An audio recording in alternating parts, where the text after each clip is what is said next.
First, let's break it down into 5 parts. 1. God's existence. 2. God's oneness.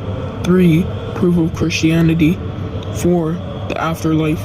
And 5. The conclusion.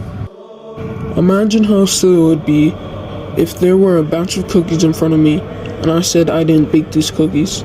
These cookies baked themselves over a large period of time. And it would be even more silly to say that it happened out of nowhere. It is obvious that there has to be some sort of higher being, and that being is God.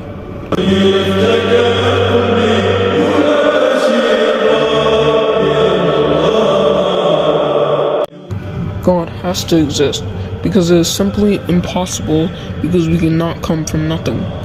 And how can we create ourselves? You have to already exist before you were born just to create yourself. And the universe is far greater than us.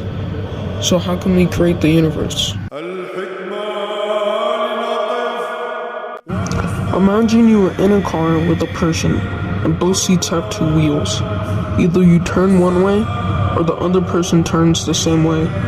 Or you turn right, and the other person turns left. Eventually, one will overpower another. Now apply that logic to God. If a God is dependent on another, it cannot be God forever. And if the other overpowers another, by definition, it can't be God.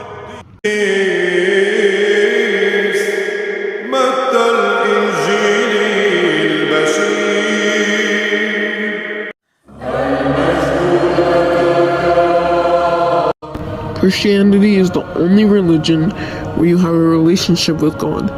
That is achieved by God Himself and based on faith. A Christian does not work to get to God because God has already done it.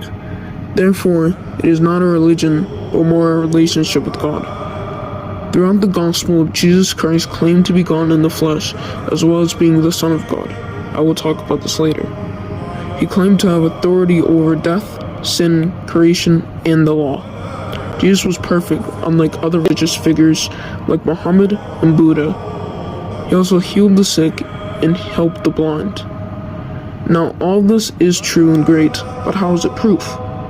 Well, after he died and came back to life 3 days later and ascended up to heaven, his followers spread it around the Roman Empire, and all except one was martyred or killed for their faith in Jesus Christ.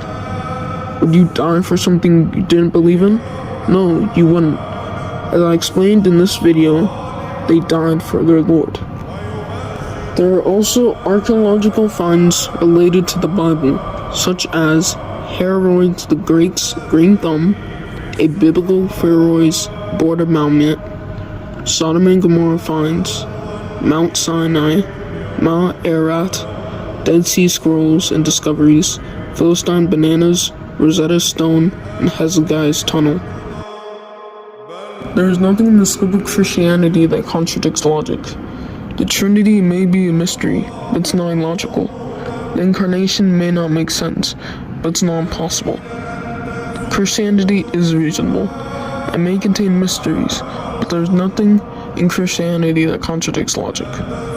History and archaeological finds confirm the Bible. We also have many ancient non-biblical and non-Christian accounts of people mentioning Jesus, such as Josephus the historian, who mentioned John the Baptist, Jesus, James, and King Herod. Tacitus, a Roman historian, also mentioned Jesus. There are also so many prophecies in the Bible that came true, such as the persecution of Christians, false messiahs, and false prophets.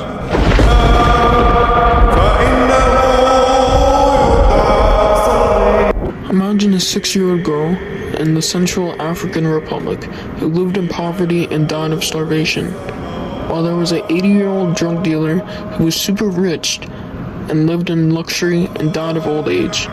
Now they're just bones 6 feet under the ground. The drug dealer lived a good life while causing harm to society and gets no punishment, while the 6-year-old girl who has no reward is dead.